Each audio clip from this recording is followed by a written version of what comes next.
Hi everybody, it's John Costa here at the Documentary Media Centre in Leicester in the UK. Here is November's roundup for everything that's been taking place across the Parallel Lives network. The main thing that we started with at the beginning of November obviously was COP26 in Glasgow here in the UK, and I managed to catch up with two people talking about the environment, obviously climate action, the climate emergency. The first person was Kavita in New Delhi, a regular now across the Parallel Lives network when it comes to contributions around climate change and particularly air quality in New Delhi. It was interesting as well to follow Kavita's work throughout the whole COP26 2-week period, so we'll make sure that we'll put some links at the end so you'll be able to follow her on Twitter and see what she's been doing. But again, refer to the website where we've got some information and all of her social media links. It was great catching up again with Kavita. Then we caught up with Cletus Clement in Lagos in Nigeria.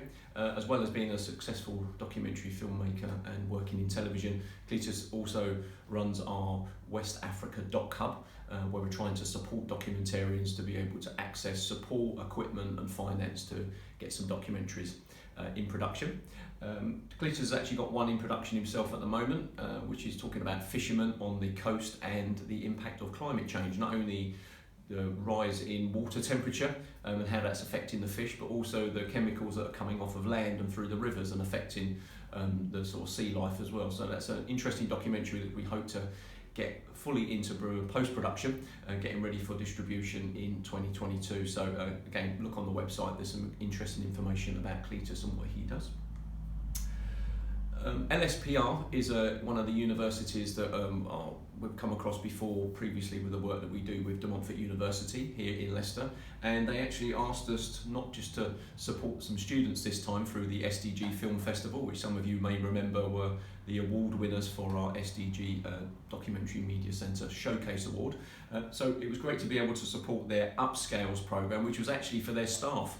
They'd put on a programme for their staff, some very experienced photographers, journalists and academics in their own right to come onto a programme to actually learn the skills to be able to make their own short film for submission to the next SDG Film Festival. So it was really interesting to talk to them and share some knowledge and give them an opportunity to access the network and see the kind of things that we've been doing. The second thing that we did in November with LSPR was actually the person who runs the organisation came to visit De Montfort University to sign a friendship agreement and hand over this rather impressive engraved clock. What was good to talk to the guys that came over was the fact that we were talking about the Doc Media Centre and how we can work with them going forward. Particularly as my colleague here, Dr. Ben Harbishire, has moved off to Coventry University, so we're still going to be involved in the SDG Film Festival, but let's see where things move to in 2022. So it was wonderful to be able to support her guest lecture and my other colleagues as well.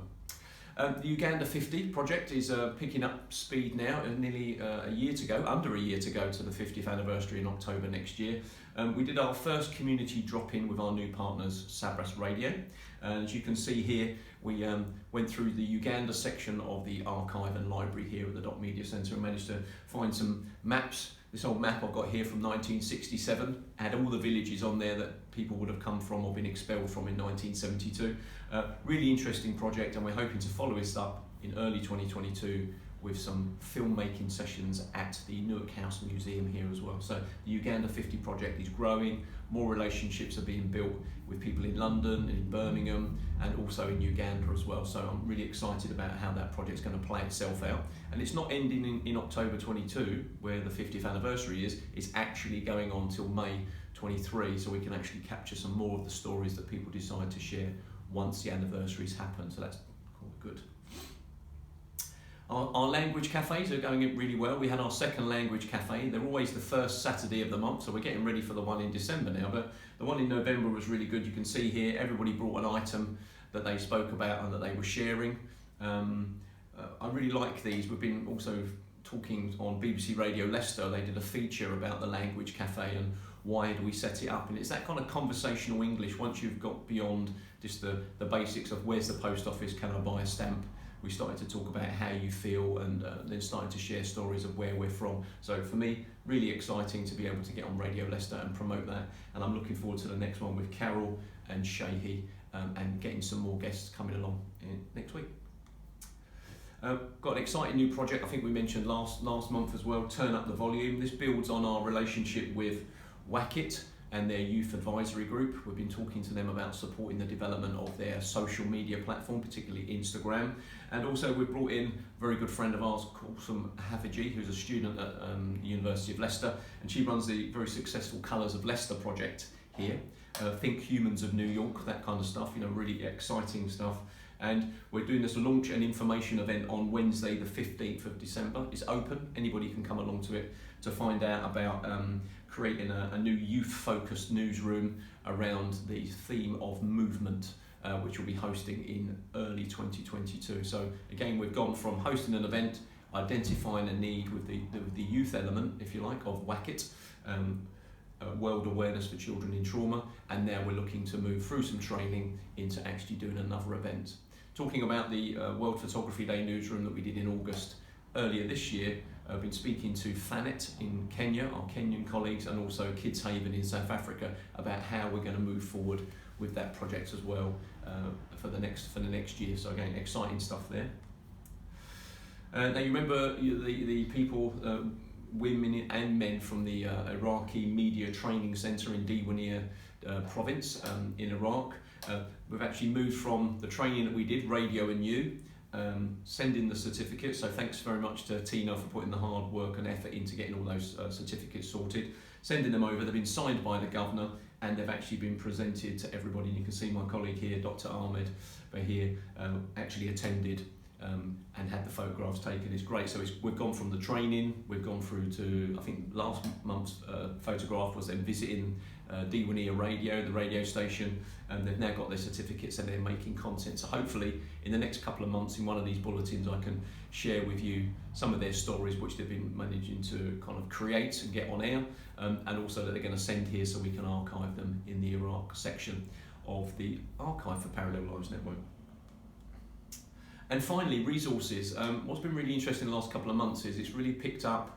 Normally it's Tina and I going around charity shops and talking to people and then giving us copies of their National Geographics or old documentaries. But we've started to get quite a few referrals now from people, can they drop off things? So we've got this entire set of, and we've got another set as well actually, of Open University resources when it comes to international development. The interesting one about this, obviously it was earlier in the 2000s, so it's still called the Third World Atlas, but we don't use the term Third World anymore, so you can see some of that stuff's moved on. But things like poverty and development in the 90s, rural livelihoods and industrialisation and development, it's good to get these older copies of materials into the archive and library because it allows us to really see where we're at in 2021 as we move towards the Sustainable Development Goals in 2030, back to how we thought about these things 10, 20, 30 years ago and how things are changing. So again, resources and donations are a really big part of what we're doing here, and that part of the Parallel Lives Network is expanding rapidly.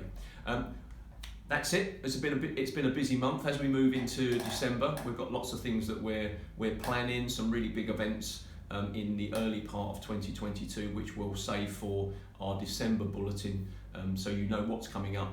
As always, please feel free to send through any of your news, anything you want to share. You can use the contact section on our website, theparallellives.net, and I look forward to speaking to you in December. Thanks.